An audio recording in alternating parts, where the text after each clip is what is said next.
وما خلقت الجن والإنس إلا ليعبدون.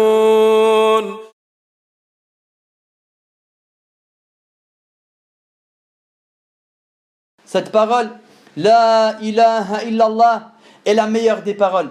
Elle est la plus lourde des paroles. Elle est la meilleure des actions. Elle est la parole la plus aimée d'Allah, subhanahu wa ta'ala. Elle est la raison pour laquelle les prophètes ont été envoyés. Elle est la raison pour laquelle les livres ont été révélés. Elle est la raison pour laquelle les cieux et la terre ont été créés. Elle est la raison pour laquelle Adam alayhi salam est descendu sur terre. Elle est la raison pour laquelle Iblis a préparé son armée uniquement pour s'opposer à la parole La ilaha illallah. Elle est la parole avec laquelle Nuh alayhi salam pendant 950 ans a appelé son peuple. Elle est la parole pour laquelle Ibrahim alayhi salam a été jeté dans le feu.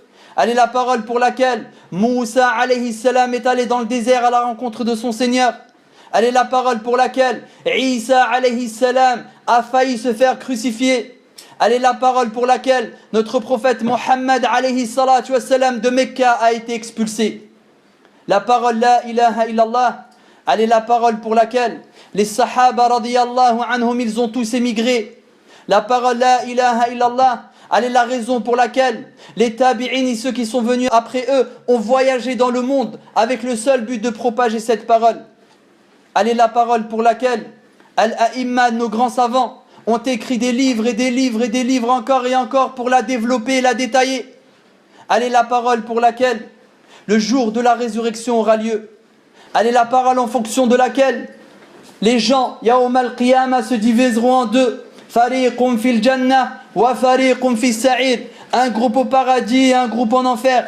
Man haqqaqaha dakhala al-jannah wa man khalafaha wa naqadaha dakhala an-nar. La séparation entre les deux, les gens du paradis et les gens de l'enfer, se fait uniquement sur la base de La ilaha illallah. Miftahul jannah, elle est la clé du paradis. Quiconque vient avec cette parole le jour de la résurrection et la concrétiser rentrera au paradis. Et quiconque s'est détourné de cette parole et s'y est opposé totalement et l'a annulé, alors celui-là, sa demeure sera l'enfer. Kalimatu tawhid, wa hiya kalimatu al-ikhlas, wa hiya al-urwatu al-wuthqa, wa huwa al-hablu alladhi la yasilu ila Allah illa man ta'allaqa qalbuhu biha. Hiya kalimatu al-ikhlas, la ilaha illallah. Cette parole, c'est la parole de l'unicité. Cette parole, kalimatu taqwa, la parole de la piété. Il n'y a pas de piété sans elle. Cette parole, c'est la parole de la sincérité. Il n'y a pas de sincérité sans elle.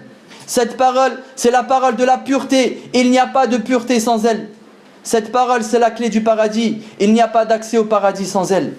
Cette parole, hiya al-habl, elle est le câble. Et dit Ibn al-Qayyim rahimahullah, hiya al-hablu alladhi la yasilu ila Allah illa man ta'allaqa qalbuhu biha.